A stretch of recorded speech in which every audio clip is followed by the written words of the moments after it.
¿Cuánto tiempo tenemos a solas con nuestro Dios? Eso es lo mejor, porque en su presencia hay plenitud de gozo y en Él encontramos esa paz que necesitamos.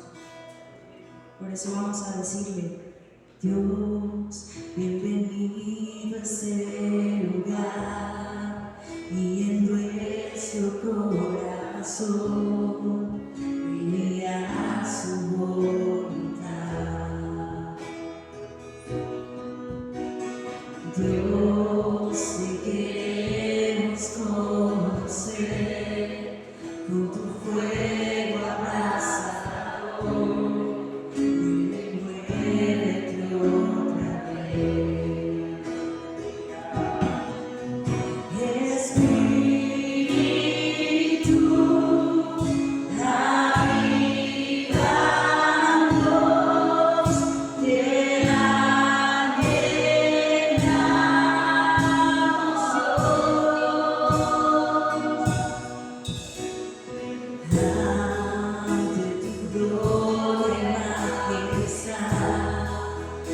Sabemos que estás para darnos libertad. En toda nuestra adoración, asombroso eres, Señor, tu presencia llena todo.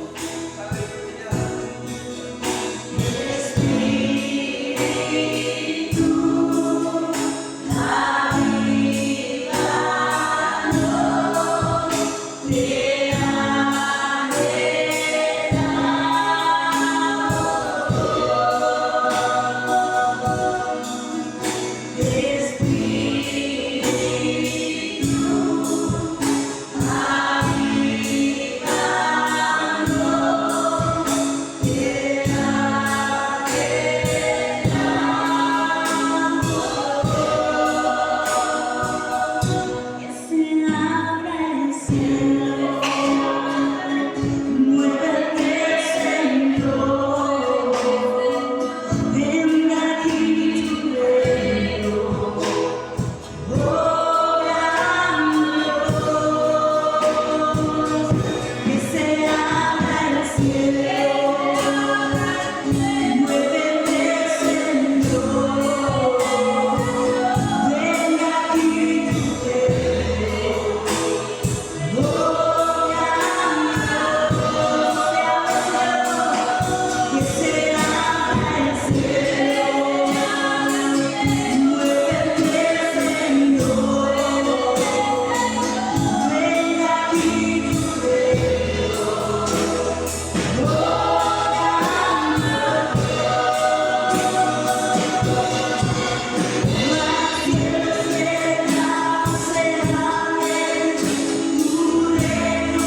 Queremos llegar siempre a tu presencia, envolvernos de ti, que sea tu Espíritu Santo avivando nuestros corazones, que podamos decir que tú eres Dios, que tú eres esa roca eterna que nos sostiene.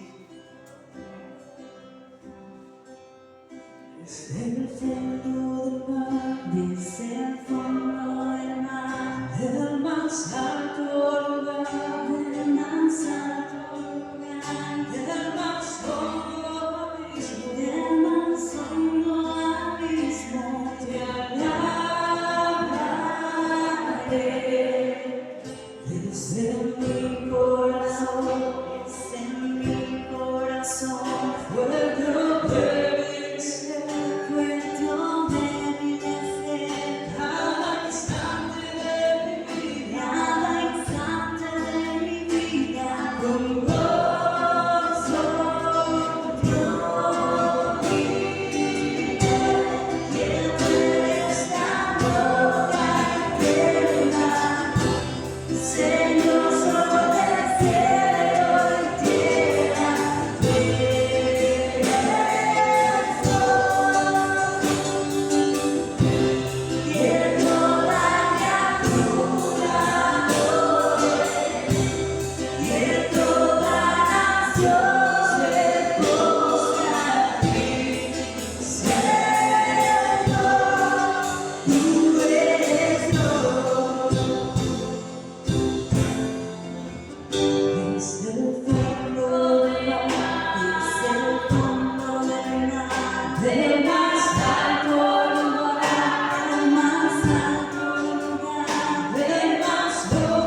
privilegio y una bendición poder compartir lo que, como comentaba Blas, lo que el Señor ha puesto en mi corazón, porque el mensaje, primeramente, es para mi vida. Y yo lo comparto a la iglesia porque seguro que es de bendición.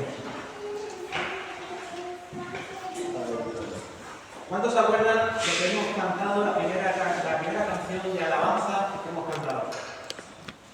Si nos acordamos, es lo mismo que la última que hemos cantado. Es lo mismo. Eso, en otras palabras, era justo lo que clamaba el pueblo cuando Jesús entraba a Jerusalén. Exactamente, en otras palabras, era eso, levantar un clamor. Y nosotros hemos empezado cantando, levantemos un clamor. Por ahí va el hilo de lo que es el mensaje de esta tarde. Lo he titulado de visita oficial. ¿A dónde? Al corazón. De visita oficial al corazón. Cuando los gobernantes de este mundo, cuando los reyes van y visitan o van a otro país, se mueve un montón de hilos, se mueve un montón de cosas, una cantidad de gente, una cantidad de cosas. ¿Para qué? Para que ese desplazamiento, ese alojamiento, de esa persona, de esa autoridad, sea, bueno, con arreglo a lo que representa, al estatus que representa.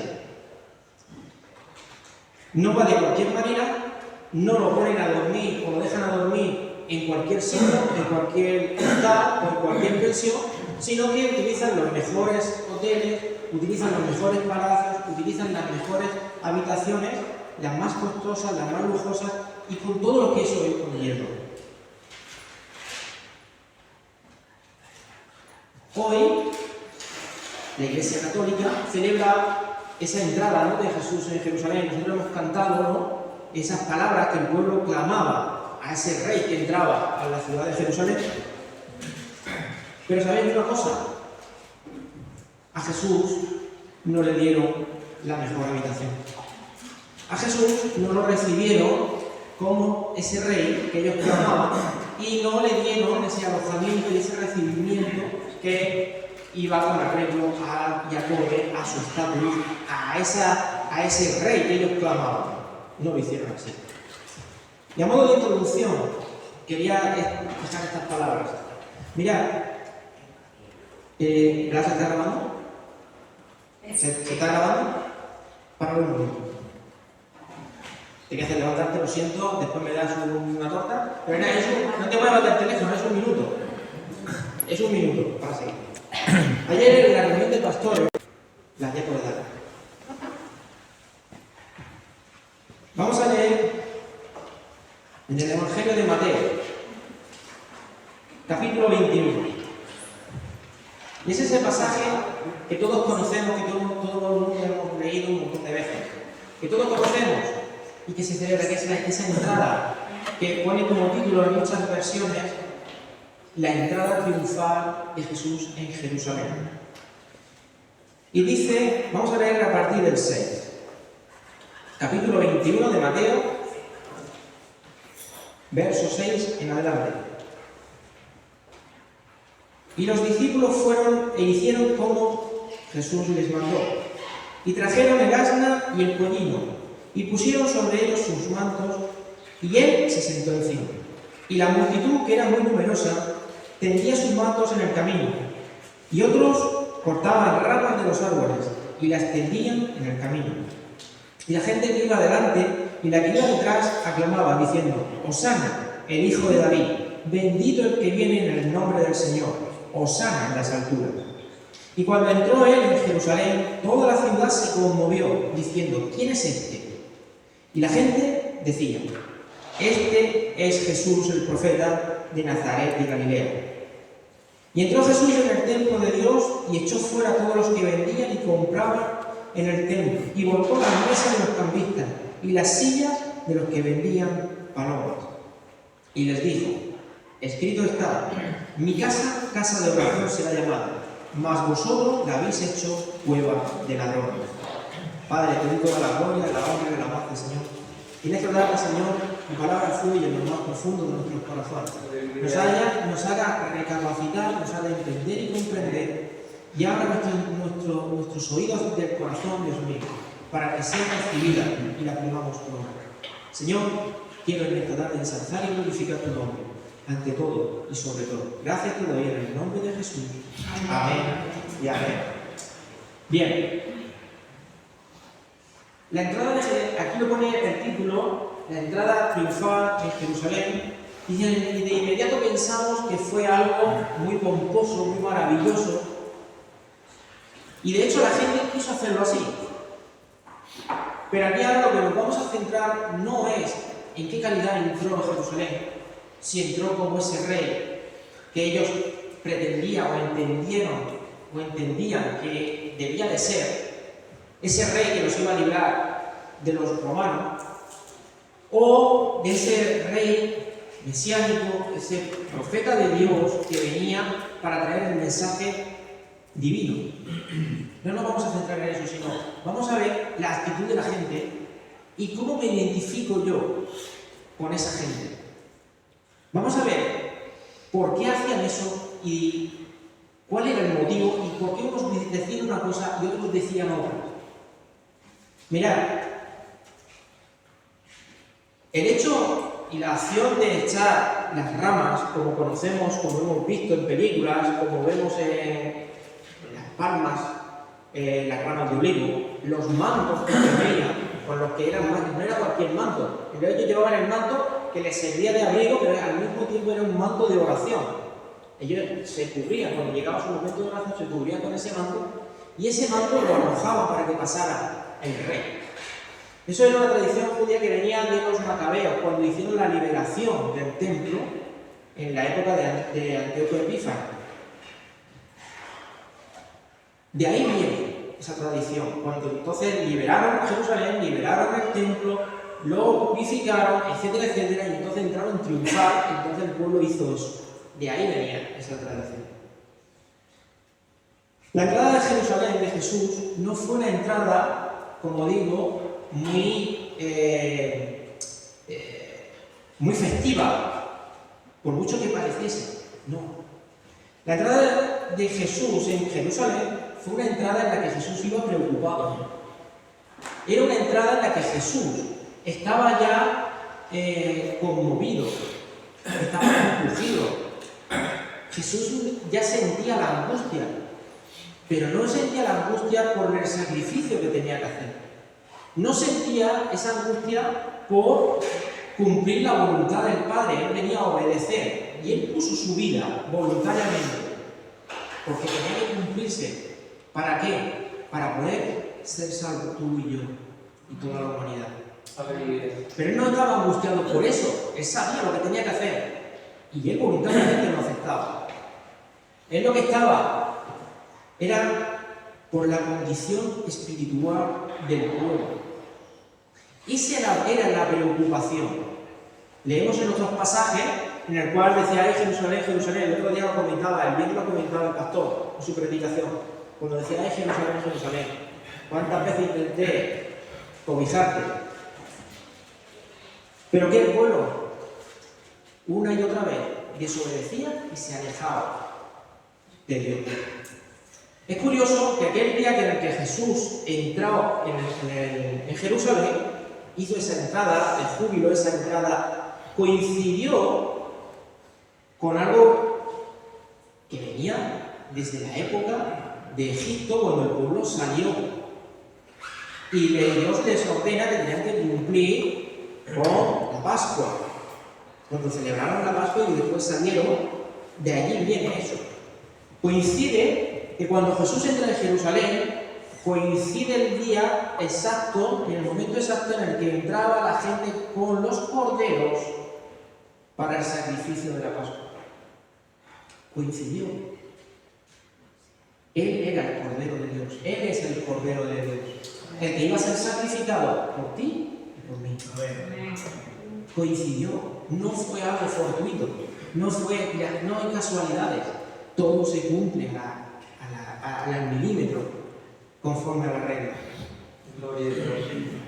Dice John Piper, teólogo, predicador y pastor bautista, dice: todo pecado proviene de un deseo de ser feliz apartado de Dios y apartado del bien de los demás. Yo quiero ser feliz y busco la felicidad. La gente busca ser feliz, busca la felicidad alejado de Dios porque les es más fácil. Y alejado del bien de los demás. Si yo puedo ser feliz chafándote, lo haré. No me va a importar tu condición. Esa es la humanidad. Esa es la humanidad. Esa es la preocupación que Jesús tenía y esa es la preocupación que Jesús tiene. La condición espiritual. Y yo no soy mejor que otros, ni mucho menos. Y Jesús también se preocupa por mi condición espiritual. ¿Por qué? Porque también tengo fallos y gordos. Y Dios quiere que eso sea quitado, que eso sea corregido. Por eso Él hizo una entrada triunfal. Así lo pone aquí en los títulos de la Biblia. ¿Para qué? Pero nos iba preocupado. ¿Por qué? Dice: vamos a ver quién acepta. Vamos a ver quién acepta que yo haga este sacrificio, que crea en mí, que me acepte, que lo abrace este sacrificio. ¿Para qué? Para que su condición espiritual cambie. Y eso es lo que yo meditaba y yo lo que trato de decir: Señor, si tú estás preocupado por mi condición espiritual, yo quiero que esto cambie. Ayúdame, porque yo quiero que esto cambie. Si tú entras, quiero hacer algo distinto a lo que aquellos hicieron. Yo quiero que tú te arrojes en mí. En mi corazón.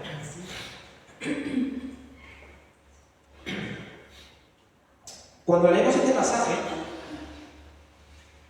si lo leemos muy rápido, nos vamos a quedar con el grupo de gente que estaba arrojando las palmas, arrojando la rama de olivo, los mantos y poco más, ¿verdad? Si lo leemos muy rápido, nos vamos a quedar con los detalles que sobresalen.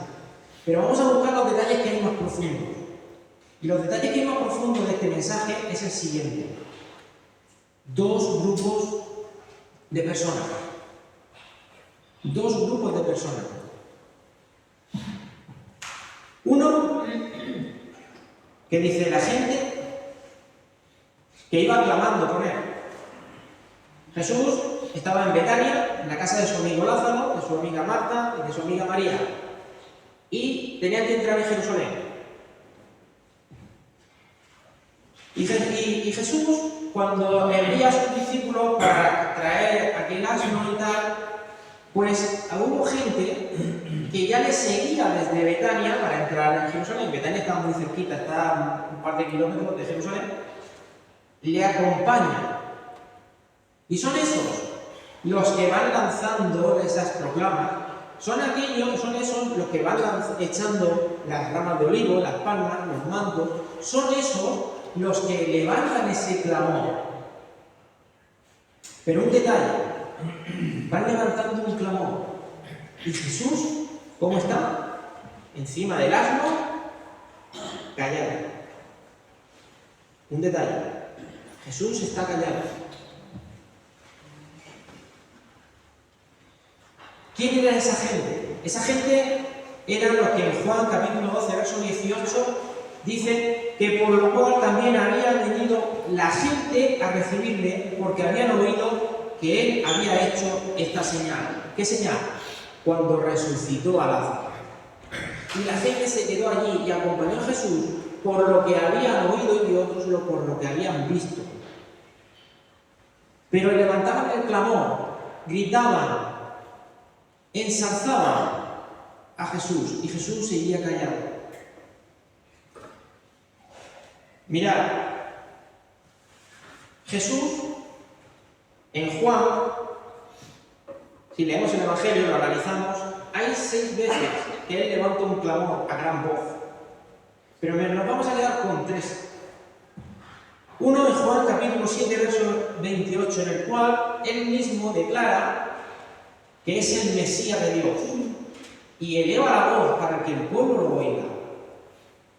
Otra vez, en el mismo capítulo, verso 37, proclama que él es el proveedor de la vida. Yo soy la vida. ¿Y cómo lo hace? Levanta un gran clamor, eleva la voz y lo declara al pueblo. Y otra en Juan capítulo 12, verso 44. Jesús es Dios. Proclama que Él es el Mesías, que Él es la luz del mundo. Y luego lo dice a gran voz para que todos los oigan. Por tanto, Jesús ya había dejado claro, mucho antes, que Él era el Mesías. Él deja claro que Él no había venido para cualquier cosa, para que lo sirvieran como rey, que Él no había venido a este mundo para que todo el mundo hiciese fiesta porque el Mesías estaba allí. En una parte, vale, hacemos fiesta porque Jesús está, pero Él lo que quería era que se aceptara lo que Él es, no lo que Él hace. Él es Dios. Y como tal, Él quiere que cada uno de nosotros podamos aceptarlo como nuestro Señor y Salvador, y Él va a cumplir todo aquello que Él proclamó. Jesús se acerca a la ciudad en medio de ese clamor, y no contesta nada, no le dice nada a nadie. No le dice, oye, tú tienes razón. Tú, eso te lo has revelado, como dijo a Pedro, eso no te lo ha revelado ni carne ni sangre. No, Él está callado. ¿Por qué pasa eso? Porque a veces mi clamor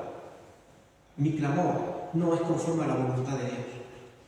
El clamor, cuando analizamos la palabra clamor en el original, es elevar la voz, gritar fuerte y declarar. Y eso a veces lo hago, pero eso no lo oye Jesús, no llega a su oído. Y si lo oye, no es conforme a su plan. Y entonces digo, ¿por qué no me escucha Dios? Si te escucha Dios. Sí, vamos, si te escucha Dios. Lo que pasa es que no es conforme a la voluntad de Dios. ¿Por qué? Porque he oído, he creído, pero necesito algo más en mi vida, en mi corazón.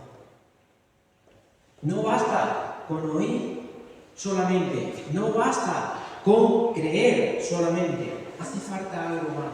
Y a veces lo que hace falta en mi vida es que Dios me tiene que confrontar, Dios me tiene que tratar, y más adelante vamos a ver un término que a veces es como los terremotos, te tiene que zarandear. ¿Para qué? Para que entiendas, para que comprendamos, para que entendamos cuál es el plan de Dios. A veces cuando decimos la palabra confrontar, pensamos que es algo malo. Y no. Se trata de corregir. Se trata de volverse del camino erróneo y enderezar la senda. Ni más ni menos. Recibimos a Jesús porque hemos oído muy bien hablar de Él. Recibimos a Jesús porque lo que se hace en la iglesia nos agrada, porque lo que vemos nos gusta, porque etcétera, etcétera, etcétera. Pero si yo estuviese en el puesto de esta misionera que he comentado al principio, ¿qué? ¿Cómo estaría yo? ¿Estaría igual? Mirad, se le veía una cara de felicidad tremenda. Se le veía una cara de verdad increíble. Y la necesidad es mucha. Las necesidades, el miedo, como humanos, es normal. Y eso está. Decía que eso está. Pero entendió cuál era la voluntad de Dios. Y entendió cuál era el clamor que ella tenía que levantar hacia Dios. Y ese clamor era conforme a la voluntad de Dios. Ese clamor conforme a la voluntad de Dios. A veces vivo muchos años al lado de Jesús, voy caminando, Él va en ese borrico, y yo voy al lado de Él, y yo voy clamando a Dios, voy hablando a Dios, pero resulta que no hay respuesta. Vivo muchos años a su lado, pero mi clamor no tiene respuesta. Y es que necesito algo más. Jesús, cuando entra a Jerusalén, ¿sabéis lo primero que hizo? Irse al palacio de Poncio Pilato a entregar su credencial de rey. Se fue al palacio al palacio de Herodes a entregar su credencial de rey. Tampoco. Él se fue al templo, a su casa. ¿A dónde? ¿A qué? A purificarla. Se fue a su casa, porque su casa estaba desierta, como decía en Ageo, el profeta menores. Mi casa está desierta y vacía, y vosotros estáis habitando en casas artesonadas. El pueblo había venido del cautiverio de Babilonia, y resulta que lo primero que hicieron es hacer sus casas conforme a las casas donde habían vivido en Babilonia, que no vivían mal del todo. Y 18 años después, entonces empezaron a levantar el templo y la muralla. ¿Cuándo? Cuando Dios los confrontó, cuando Dios los zarandeó. Ahí es cuando el pueblo reacciona. ¿Cuándo reacciono? Cuando Dios me dice, Paco, muévete ya. Muévete ya. En el Salmo 143, verso 10, nos enseña y nos dice cuál es la voluntad de Dios. Dice, enséñame a hacer tu voluntad, porque tú eres mi Dios. Tu buen espíritu me guíe a tierra de rectitud. Y en 1 Tesalonicenses, capítulo 4, verso 3, dice, pues la voluntad de Dios es vuestra santificación. Paco, la voluntad de Dios para tu vida es tu santificación. Tu santificación, por la cual sin ella nadie verá. Jesús viene de visita oficial, pero no viene de visita oficial a Poncio Pilato, representante del César en la tierra. Allí era el único rey todopoderoso en la tierra, ni viene al palacio de Herodes, rey de Israel, no, ni mucho menos. Él viene de visita oficial. ¿A dónde? Al corazón de aquella multitud. De visita a aquella multitud. Mira, cuando nació, no encontró, cuando iba a nacer, no encontró ningún alojamiento donde su madre pudiera dar a luz. Cuando viene aquí a Jerusalén, no es recibido por nadie y nadie le puede dar un alojamiento. No es que no le pueda, nadie quiere darle un alojamiento. ¿Sabéis cuándo se alojó en Jerusalén? La noche que fue prendido y llevado cautivo a la casa de Caifás. Ahí fue el único alojamiento que le dieron. Ahí es cuando a veces mi vida no quiere alojar a Jesús. ¿Por qué? Porque como decía John Piper, busco la felicidad a mi manera, alejado de Dios. No quiero que Jesús esté ahí, porque Jesús me va a confrontar y me va a quitar aquello que me gusta. me lo va a quitar. No es que me lo vaya a quitar él, sino que me va a decir, escucha, tú eres libre para elegir, pero eso no te conviene y es tu sí. Ahora tú eliges. Ese es un grupo de personas que iban siguiendo a Jesús. Otro grupo de personas son que dice cuando entró en la ciudad de Jerusalén, dice que la ciudad se conmovió y empezó a preguntar, ¿y quién es este?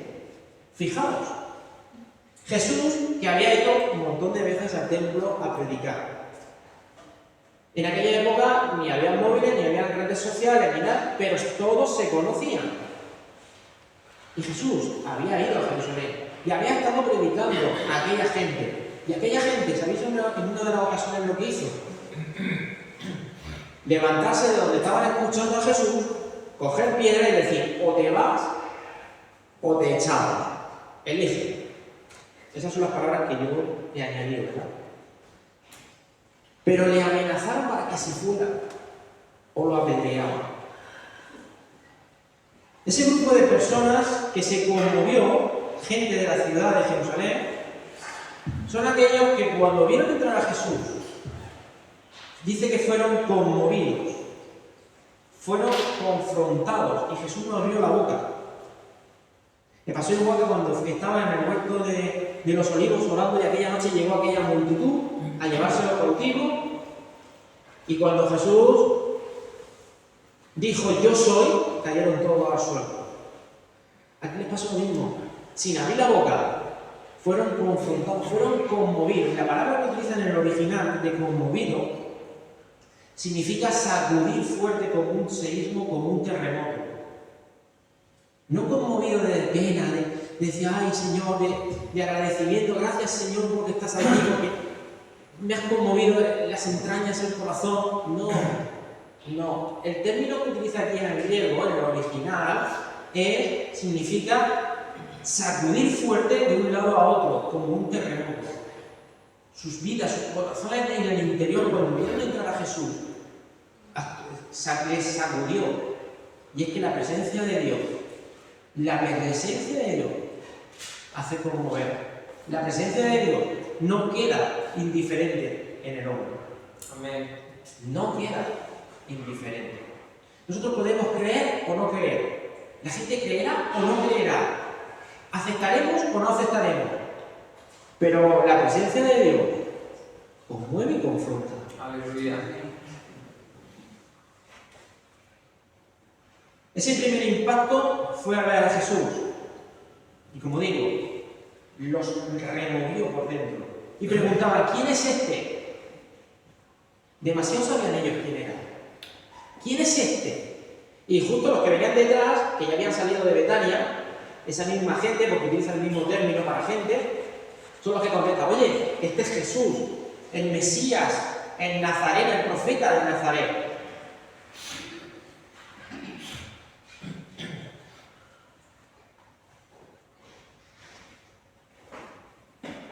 Aunque muestra milagros, aunque hizo grandes prodigios, aunque no vino, Jesús dice que Él no vino al pueblo romano.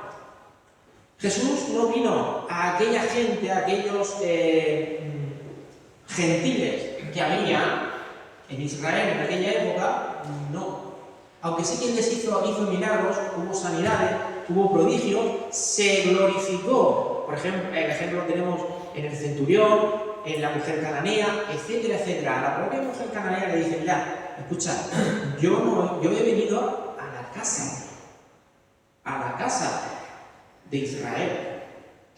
Y aquella mujer le dijo, pero por lo menos las migajas, que pueda coger las migajas. Y esa fe fue la que la salvó. Jesús muestra su preocupación por aquella gente, por la casa de Israel. Una preocupación por su casa, porque quería purificar su casa, y donde entra es a su casa, a su gente. Y Él siente una preocupación por su iglesia. Él siente una preocupación por su casa. ¿Por qué? Porque Él lo que quiere es sanar cuidar, proteger su casa, a su iglesia, a su pueblo. Nuestra condición espiritual le interesa mucho a Dios. Nuestra condición espiritual le interesa mucho a Jesús y se preocupa. Ya depende de nosotros si queremos dejarlo entrar y recibirlo. Y dejarnos conmover y dejarnos zarandear en ocasiones. Eso depende de mí. Eso depende de mí. He oído, he creído, pero no recibo respuesta a ese clamor. Se convierte en un simple griterío. ¿Habéis oído vosotros muchas veces en televisión o algo cuando hay algún clamor en el pueblo árabe, en el pueblo musulmán, cuando hay, no sé, un entierro, o cuando hay una ceremonia, por ejemplo, algo alegre, una boda, o cómo gritan las mujeres? Este griterío que se forma, eso es una forma de un clamor en el pueblo de Oriente. Bien, el clamor, como hemos cantado, el clamor que ellos hacían cuando acompañaban a Jesús en la entrada a Jerusalén, ese clamor se convirtió en un griterío porque no era conforme a la voluntad de Dios. Y se convirtió en un simple griterío, sin respuesta alguna. Porque necesitaba ser confrontado, necesitaban ser corregidos, necesitaban ser impactados. Y nosotros, y yo, y ahora por mí, necesito ser impactado por Jesús día a día, minuto a minuto. Y eso no es malo, eso es ser encauzado y guiado por los pasos que Él quiere y por la senda que Él quiere que yo haga. Los términos que utiliza para estos dos grupos de personas son totalmente distintos y están bien diferenciados. Pero más adelante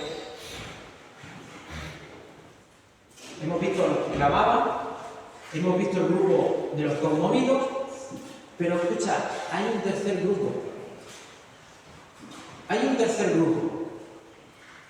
Los que clamaron y estos fueron escuchados. ¿Dónde? Vamos a leerlo.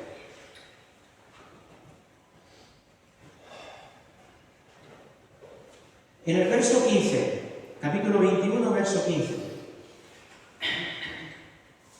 Leemos el 14, que hemos terminado en el 13. El 14 dice: y vinieron a él en el templo ciegos y cojos y los sanó.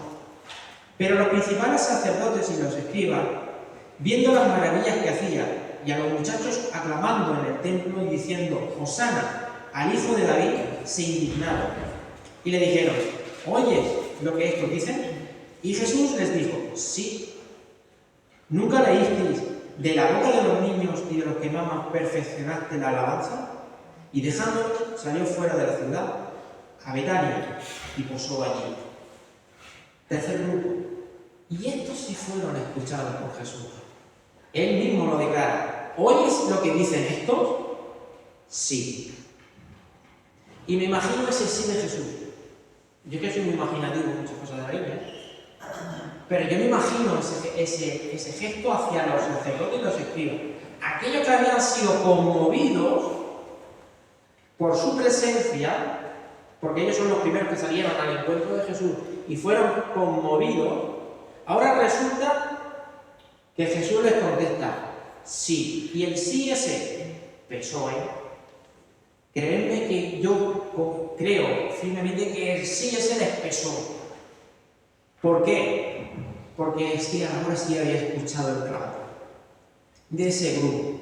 Ese tercer grupo clamó a Jesús las mismas palabras que los otros venían todo el camino diciendo: Hosana, Hosana al hijo de David. Lo mismo. Y estos sí fueron escuchados. El término utilizado en niños o en muchachos, según en qué evangelio y en qué versión leamos, vemos muchachos o vemos niños, el término que utiliza en el original, en el griego, resulta que dicen que no hablaban. No hablaban.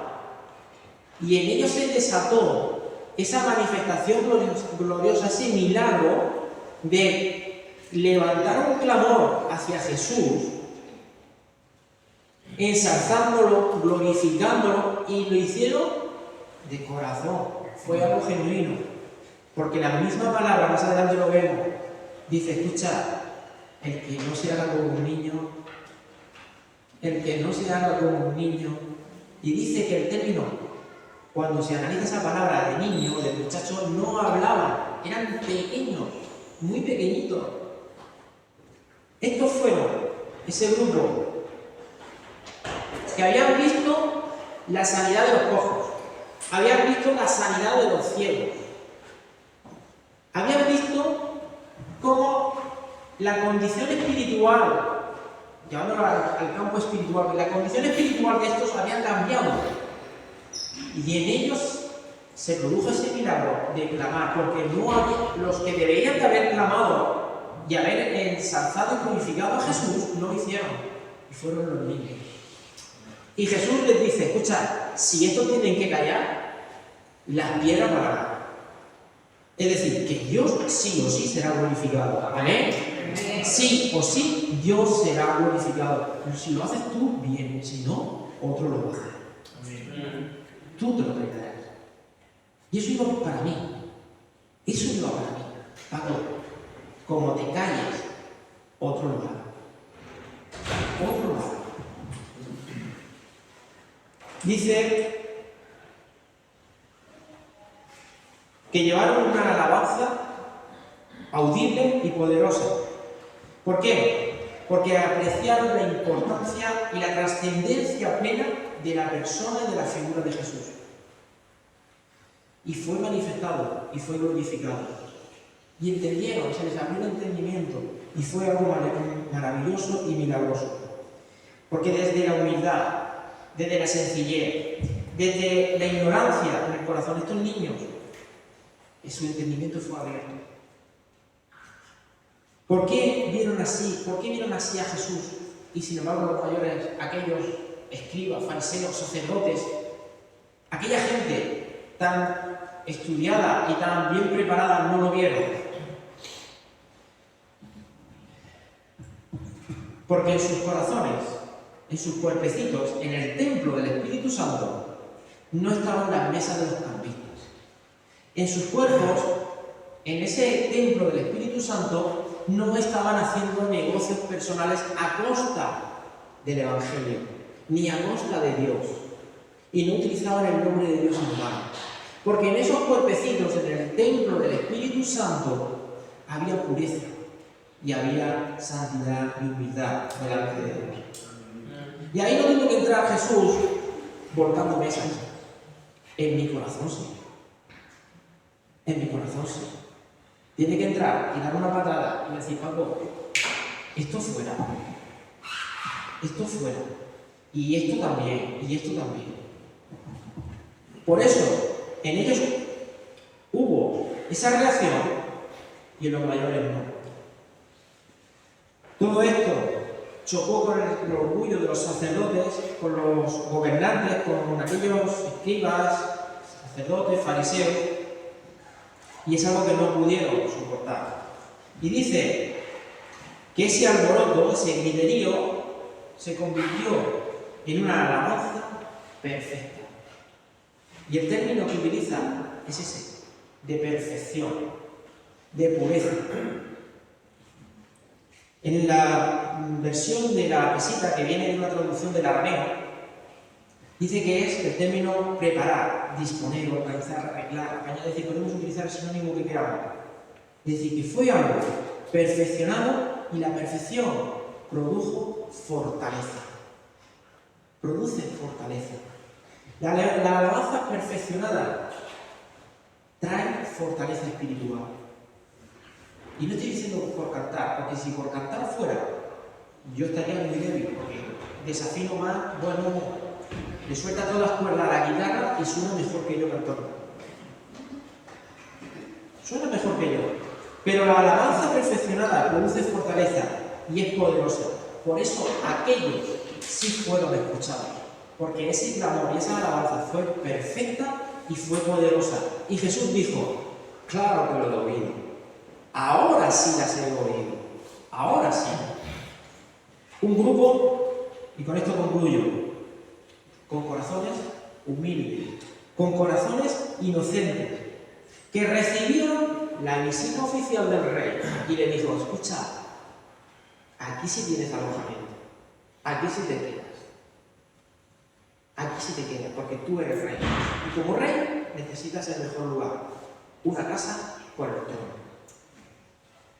Que mi vida, que mi corazón sea la casa en el cual esté el mejor trono en el que se pueda sentar Jesús. Aleluya. Ese es el mensaje que Dios ponía en mi corazón, que yo de quería compartir. Que esa entrada, esa visita oficial, sea una visita oficial en la cual se pueda quedar en mi corazón y yo no lo pueda echar en ningún momento. Os invito a que se pongan de pie.